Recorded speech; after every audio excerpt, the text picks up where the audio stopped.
Romanos, capítulo 5, versículos 20 e 21.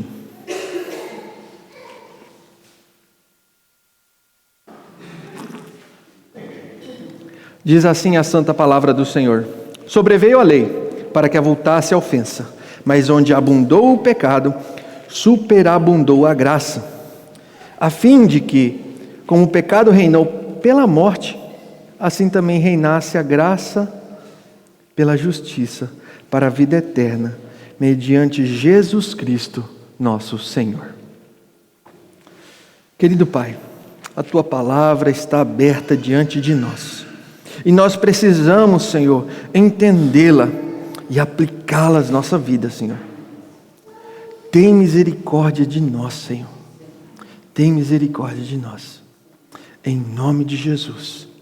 Amém. Meus irmãos, há alguns anos, numa igreja na Inglaterra, o pastor estava já pronto para dar a Santa Ceia aos membros daquela igreja, e ele vê uma cena curiosa. Ele vê um ex-assaltante pronto para receber a ceia, ao lado de um juiz da Suprema Corte.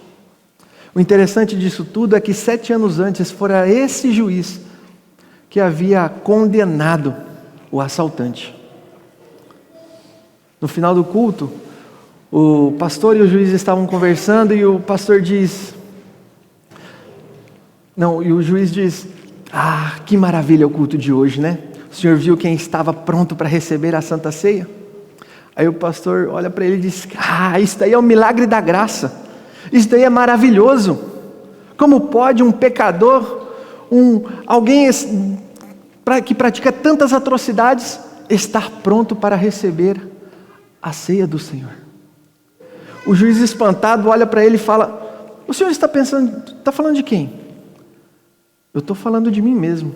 Eu estava lá para receber a Santa Ceia do Senhor. Eu estava lá para participar com meus irmãos da ceia instituída pelo nosso Senhor Jesus. O pastor podia acreditar que a dificuldade seria a graça alcançar o pecador miserável convicto. Mas esse juiz explicou para o pastor que ele, que sempre frequentou a igreja, que participou de cursos e conferências e tantas coisas, que foi para uma faculdade renomada, que por acaso virou juiz, que ele, esse homem, precisava da graça, igual maneira como um condenado precisa. Irmãos, essa história revela a profundidade da graça que Deus tem para com seu povo. Essa graça que alcança tanto um pecador qualificado, que sabe que é pecador, mas também alcança pessoas que se acham justas, que se acham autossuficientes. Romanos 5, 20 a 21 nos ensina que a graça é do Senhor. Ela é superabundante. Ela vai além dos nossos olhos. Ela vai além do que nós conseguimos entender e dimensionar. Hoje exploraremos algumas verdades que esse texto nos ensina. E somos convidados a vivermos na superabundante graça do Senhor Jesus. Veremos isso por meio de 2 verdades que esse texto nos aponta. Pois somos chamados a viver no reino da graça, onde a misericórdia e o amor de Deus nos transforma e nos redime. O apóstolo Paulo, ele acaba de encerrar um pensamento que ocasionou, ou que poderia ocasionar muita dificuldade para o judeu que estava lendo esse texto. Afinal, como vocês bem sabem, e foi exposto aqui nas semanas anteriores, o apóstolo Paulo estava comparando 2 pessoas. Estava comparando a obra de Adão e a obra de Jesus. E no versículo 19 ele diz: porque como pela desobediência de um só homem muitos se tornaram pecadores, assim também por meio da obediência de um só muitos se tornarão justos. Qual que é o problema disso? O judeu pode olhar e dizer: como assim? Está falando de Adão? Mas o mesmo homem que escreveu a história de Adão, que contou sobre os nossos patriarcas, sobre Abraão, que Deus escolheu um povo, que Deus separou um povo, que Deus guiou um povo, que Deus revelou a sua lei a esse povo por meio de Moisés. Essa lei para a qual eles deveriam cumprir e buscar obedecer, e se conseguissem fazer isso, eles seriam aceitos e perdoados e salvos pelo Senhor. Agora o apóstolo Paulo vem e diz: não é pela lei, não é cumprindo essa lei que vocês serão salvos, mas é porque um foi obediente. Pela graça de uma pessoa, isso se estende a todos. Muitos se tornarão justos. A justificação não vem pela lei, a justificação vem por Jesus. E o judeu pode se perguntar então: como assim? De que serve a lei? Para que a lei foi instituída? E é isso que o apóstolo Paulo está respondendo. Ele diz: sobreveio a lei para que avultasse a ofensa. O apóstolo Paulo responde dizendo que a partir de Jesus Cristo, a igreja é chamada a viver na superabundante graça. Então, meus irmãos, viva na superabundante graça, pois a graça é maior do que o pecado. A graça é maior do que o pecado, e diz assim a palavra: sobreveio a lei para que avultasse a ofensa. Embora a lei ela não tenha feito com que o pecador se torne ainda mais pecador, ela faz com que o pecador possa entender que ele é pecador. Ele torna a ofensa clara, ele mostra nitidamente para o pecador que ele é pecador, pois ele não consegue cumprir as leis. Ele faz com que o pecador seja consciente. E avultar, que é uma palavra um pouco desconhecida, um pouco tanto difícil, é ter um vulto maior, é avolumar, destacar, tornar maior. Então a lei, ela não está para salvar, mas para apontar onde é que o pecador está em falha, onde é que estamos ofendendo ao Senhor. Deus deu a lei para que essa ofensa ficasse clara. Mas a lei em si, ela é maravilhosa, ela é linda, ela é perfeita, ela reflete a natureza do nosso Deus. Os irmãos também, pelo culto da noite, estão na exposição de Êxodo. E Êxodo capítulo 20 você encontra a lei do Senhor. Não terás outros deuses diante de mim. É claro, porque Deus é único, não existe porta para mais ninguém. Não farás para ti imagem de escultura. A adoração ao Senhor deve ser feita como Ele ensina ao seu povo. A adoração ao Senhor não é fruto da imaginação humana, mas instituída pelo Senhor. Sem a lei nós jamais poderíamos entender e saber como adorar a um Deus que é santo, a um Deus que é puro, a um Deus que é perfeito. É o Senhor que nos ensina isso em sua lei. Não tomarás o nome do Senhor teu Deus em vão, diz o terceiro mandamento.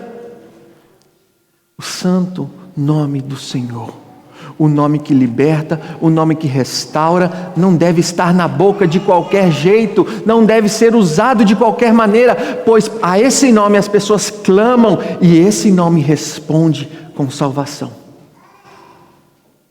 Está vendo como por diversas vezes, só nesses 3 mandamentos nós já falhamos? E a lista segue. Lembra-te do dia de descanso, sábado, domingo. O Senhor descansou após a sua criação, mas logo após o descanso veio o pecado, e o pecado destruiu a criação. Mas veio Jesus com a promessa de reconstrução.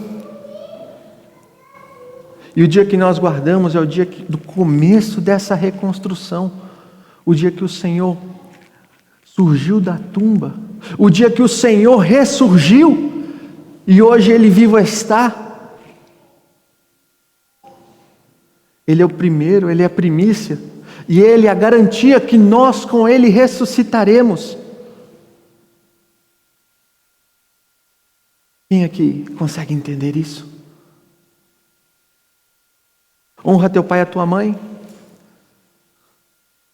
O próprio Deus nos ensina a honrar as nossas autoridades. Que tarefa difícil. O próprio Deus, na sua perfeição, coloca nome familiares na Santa Trindade. Deus Pai, Deus Filho. Conseguimos honrar nossos pais, nossas autoridades. Não matarás, Ele é o Senhor que dá vida. Quem vai em contra disso, está indo em contra o Deus da dor da vida. Não adulterarás, Ele é um Deus puro, um Deus santo, que não permite nada além de santidade, pureza, não permite imundícia na sua presença. Não furtarás, Ele é o Deus que provê, Ele é o Deus que dá. Nós devemos ser conhecidos como pessoas que dão, e não como pessoas que furtam, que tomam para si. Não darás falso testemunho, é o Deus da verdade. Eu sou o caminho, a verdade e a vida. Mas quantas mentiras saem das nossas bocas? Quantos pensamentos equivocados nós temos? Não cobiçarás o teu próximo, não cobiçarás nada do teu próximo. O 10º mandamento nos ensina a amar o contentamento. Quando nós não estamos contentes, quando nós não nos alegramos com aquilo que o Senhor nos dá, nós estamos olhando para Ele e dizendo: Senhor Deus, a sua administração da galáxia e do meu ser não está sendo corretamente feita. Eu consigo fazer algo muito melhor que o Senhor. Olha o tamanho da blasfêmia, porque o Senhor dá aquilo que Ele quer. E Ele sabe por que você tem o cabelo daquele jeito, Ele sabe os dons que você tem, Ele sabe a sua voz como ela é, Ele sabe todas as coisas. E se você não está contente nisso, você está blasfemando, você está cobiçando algo que não te pertence. Mas, quando nós nos alegramos no Senhor, quando nós nos contentamos, nós dizemos: Senhor, Tu és perfeito, as Suas obras são perfeitas, o Teu povo Te louva. Essa é a lei do Senhor, nos ensina a olhar para Deus, nos ensina a olhar além das próprias palavras e olhar para aquele que conseguiu cumprir todas essas leis, aquele que foi obediente, lembra? Por causa da obediência de um só, aquele que conseguiu. Um grande conhecido expositor da palavra do passado diz: Deus deu a lei por intermédio de Moisés, não para substituir a graça, mas para revelar a necessidade do ser humano de receber essa graça. A lei é temporal, mas a graça é eterna. O ser humano que olha para essa lei entende que não consegue fazer isso sozinho. Ele entende que precisa de alguém. Esse alguém é Jesus Cristo, que obedeceu. Em Jesus, o homem consegue obedecer. Em Jesus o homem consegue obedecer. Mas foi nesse cenário onde a lei aponta a que você seria solidário a Adão, a que você, se estivesse lá no paraíso, teria caído do mesmo jeito, porque você não consegue obedecer os preceitos divinos. É naquele cenário onde um pecado se avulta, onde você percebe quão grande pecador e miserável você é que a lei aparece o evangelho da graça, dizendo: a graça é superabundante. Algo abundante já é mais do que o necessário. Não seria uma redundância dizer superabundante? Mas é a ênfase do apóstolo Paulo, dizendo: o pecado pode ser grande, o pecado pode ser inimaginável, mas a graça do Senhor é superior, é muito superior. Tem muito mais graça do que pecado. A graça de Deus é maior do que o pecado, assim como a obra de Cristo é maior que a desobediência ou que a obra de Adão, que a queda de Adão. Enquanto o pecado de Adão trouxe condenação, a obra redentora de Cristo eleva a posição de filhos ao seu povo. Vós que não erais povo, agora sois, agora tens povo. Vós que não tinhas alcançado misericórdia, agora alcançaram misericórdia. 1 Pedro. Vocês percebem como nós somos necessitados? Pagávamos como andarilhos sem rumo, mas pela graça de Deus nós passamos a pertencer a algo muito maior, ao reino da graça, e a graça que é maior que o pecado. Se a lei revelou a gravidade do pecado, a graça trouxe a solução. Ela é muito maior. Ela não apenas mostra como solucionar, mas ela soluciona o pecado. Essa é a graça, não apenas nos restaura, mas eleva o homem a novos horizontes. Horizontes de glória, produzindo no homem uma transformação que conduz o homem a viver de maneira santa e justa diante de Deus, e isso tudo pela obra graciosa de Jesus Cristo.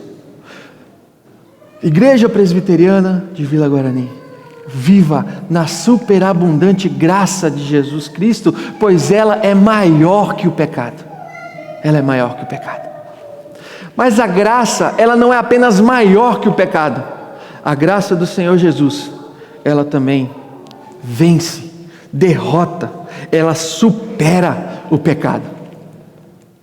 Versículo 21 diz: a fim de que como o pecado reinou pela morte, assim também reinasse a graça pela justiça para a vida eterna, mediante Jesus Cristo nosso Senhor. A graça não se contenta em coexistir com o pecado. Ah, não, tudo bem, o pecado está aqui, mas a graça está aqui. Não.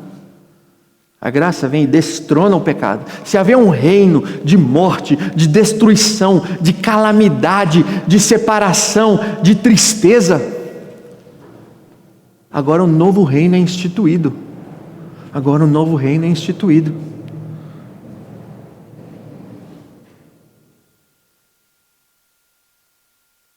O reino da graça veio para reinar no lugar do pecado, acabar com o pecado, destronar o pecado. E quando nós olhamos para o texto, vemos a palavra justiça, que a graça reina pela justiça. Nós não estamos aqui, o apóstolo Paulo está sendo bem claro, dizendo: não é que a graça veio e a lei acabou, não vale mais a lei continua sendo cumprida. A lei continua. Mas o que ele diz? A justiça foi satisfeita. A justiça foi satisfeita. Ela foi plenamente satisfeita na cruz do Calvário, sacrifício de Jesus Cristo. Lá na cruz, naquela morte e ressurreição, a graça triunfou e libertou o seu povo da culpa e do poder do pecado. Na soberania de Deus, aprove ao Senhor que assim seja. Na soberania de Deus, aprove que primeiro venha um tempo de pecado, de reino de morte. Mas, no final, a vitória é de Jesus. Recentemente, estava no Instagram, vi um vídeo. Minha esposa também compartilhou o mesmo vídeo comigo, de um garotinho talvez seus 11, 12 anos, perguntando ao pastor John MacArthur, dizendo: por que Deus não parou Eva no jardim? Ele poderia simplesmente pará-la assim. Por que não fez isso? O pastor John MacArthur vira para o garotinho e... essa é uma das perguntas mais profundas da humanidade. Por que é que existe o mal? Se o Deus é um Deus bom, por que deixou que o pecado reinasse? Se Deus é um Deus bom, por que deixou que o pecado reinasse? Essa pergunta não é feita apenas por esse garotinho. Muitos se fazem essa pergunta. E a resposta mais simples que nós podemos encontrar é que isso fazia parte do plano de Deus, onde no final a sua graça triunfaria. A graça e o poder do Senhor só podem ser plenamente entendidas, compreendidas, discernidas, dimensionadas, se você lançar em contorno da morte. Se você colocar, isso é a vida sem Deus, isso é a graça de Deus. E a graça vence. No final, a graça vence. O Catecismo Maior de Westminster, quando está discorrendo a respeito da providência de Deus, diz: as obras da providência de Deus são sua muito santa, sábia e poderosa maneira de perseverar e governar todas as suas criaturas e todas as suas ações para a sua própria glória. A provisão de Deus é para a sua própria glória. Ele quem faz, Ele quem escreve, é Ele quem decreta.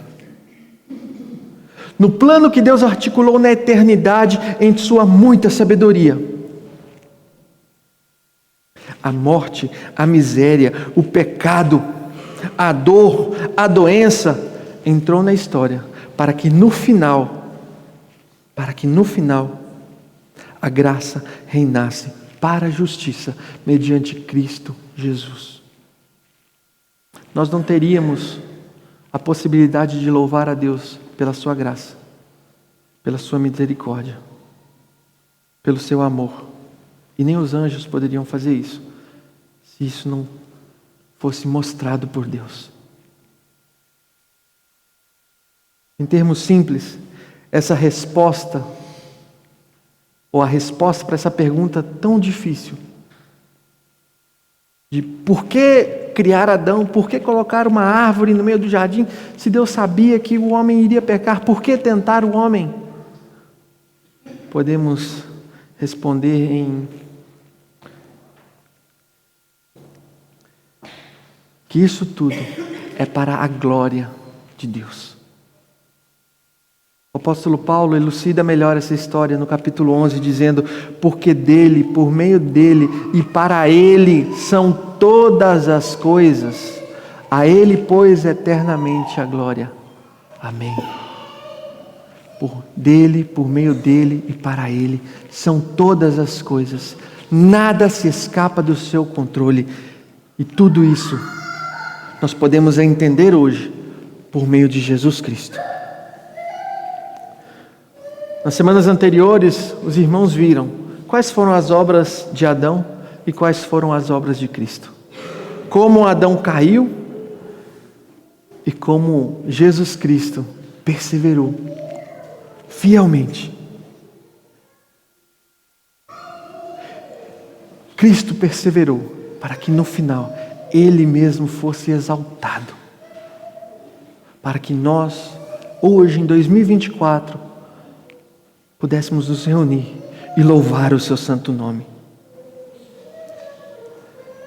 E meus irmãos, esse texto ainda continua dizendo que a graça reina para a justiça e para a vida eterna. E a vida eterna que temos em Cristo Jesus é muito melhor que a vida que Adão tinha no paraíso. Porque a vida no paraíso era uma vida boa, tranquila, repleta aí de árvores frutíferas e todo tipo de tranquilidade, mas havia a possibilidade de pecado, a possibilidade de ofensa permeava aquele lugar. Mas a vida eterna em Cristo Jesus é uma vida superior, porque lá em Cristo o pecado não tem mais vez, não tem mais lugar para o pecado é totalmente derrotado em Cristo Jesus. A possibilidade de pecado em Cristo é nula, é zero. Essa é a vida eterna que nos aguarda, e nós caminhamos em fé rumo à vida eterna com Cristo. A vida em Cristo é maior que a vida no paraíso de Adão. Meus irmãos, essa é a história da redenção, essa é a história que nós precisamos contar aos demais. A história de dois homens, um que caiu e muitos caíram com ele. Outro que perseverou e muitos perseveram com ele. Muitos estão com ele. O reinado final disso tudo, o resultado final disso tudo é o reinado da graça, é a vida eterna. Sem a graça, caminhamos para a morte eterna. Com a graça, para a vida eterna em Cristo Jesus. Ele mesmo nos oferece uma nova existência. Meus irmãos, antes de concluir o sermão, eu queria trazer algumas aplicações para a nossa vida. Nós que sabemos que a graça é maior que o pecado, nós que sabemos que a graça vence o pecado, precisamos aplicar isso na nossa vida. Somos crentes, nascidos em Cristo, portanto a dor, a tristeza podem fazer parte da nossa vida, como muito bem o irmão leu na liturgia. O apóstolo Paulo explicou muito bem isso. Mas a graça do Senhor nos dá esperanças e nos dá força para vencer. O pecado pode chegar até nós, mas a graça do Senhor Jesus é maior que o pecado. Nele você terá forças para vencer. Nele você não terá que cair para o pecado. Nele você conseguirá vencer. Meu pai também é pastor, ele diz: não há nada que 30 minutos de oração, de joelho no chão, não resolvam. Não é que eu me ajoelhando por 30 minutos vou resolver meus problemas. Não é isso. Mas o Senhor moldará meu coração e guiará o seu povo a um caminho de graça. E como vencer esses caminhos? Como vencer esses desafios? Como vencer essas lutas, essas batalhas? Estamos passando lá na minha igreja, uma amiga nossa, com 25 anos, um câncer terrível. Como vencer isso? Como caminhar com isso? Será que a graça do Senhor foi até aí? Não. A graça do Senhor vence as doenças. E nós precisamos entender isso, e nós precisamos compartilhar disso. Porque nós, entendendo isso, conseguimos ter esperança. Mas e aqueles que não têm? Se perdem. Desejam a morte. E a morte para eles será eterna. A morte para nós não será eterna. A morte para nós é a nova vida em Cristo Jesus. Meus irmãos, ainda há muitas pessoas, muitos povos que não foram alcançados por essa graça. Nós temos mais de 150 anos de Igreja Presbiteriana do Brasil. A graça nos alcançou, a santa palavra do Senhor está em nosso idioma, e nós temos Bíblias em diversas traduções, ARA, NAA, NTLH, NVI, do jeito que você quiser ler, comentários bíblicos, etc. Mas há muitos povos que ainda não têm a santa palavra do Senhor. E como que esses povos poderão adorar a esse Senhor corretamente? A graça do Senhor vai alcançá-los. E um instrumento para que essa graça chegue até eles é a sua participação, é a minha participação na obra missionária, na obra de tradução bíblica. A graça do Senhor não é apenas para nós. A graça do Senhor é grande demais para que possamos guardá-la. A obra do Senhor deve ser espalhada. Nós temos a responsabilidade e privilégio de fazer com que mais pessoas escutem e ouçam do Senhor. Pela graça nós somos chamados a viver eternamente, meus irmãos. A graça de Deus não se mostra apenas maior que o pecado, mas ela mostra que ela é superior e vence o pecado. Ela acaba com o pecado. Como igreja devemos reconhecer isso. Não podemos nos contentar em viver uma vida sem graça. Precisamos viver na superabundante graça do Senhor. Que possamos celebrar essa vitória em Cristo, como fazemos hoje. Dia do Senhor, o dia que o Senhor ressurgiu. Que possamos entender que fomos justificados em Cristo, pois Ele pagou o alto preço na cruz do Calvário. E hoje a graça nos ajuda a caminhar em santidade, em santificação. Temos esperança de vida eterna. E tudo isso nos foi dado em Cristo Jesus. Vivamos, portanto, na superabundante graça de Jesus. Amém.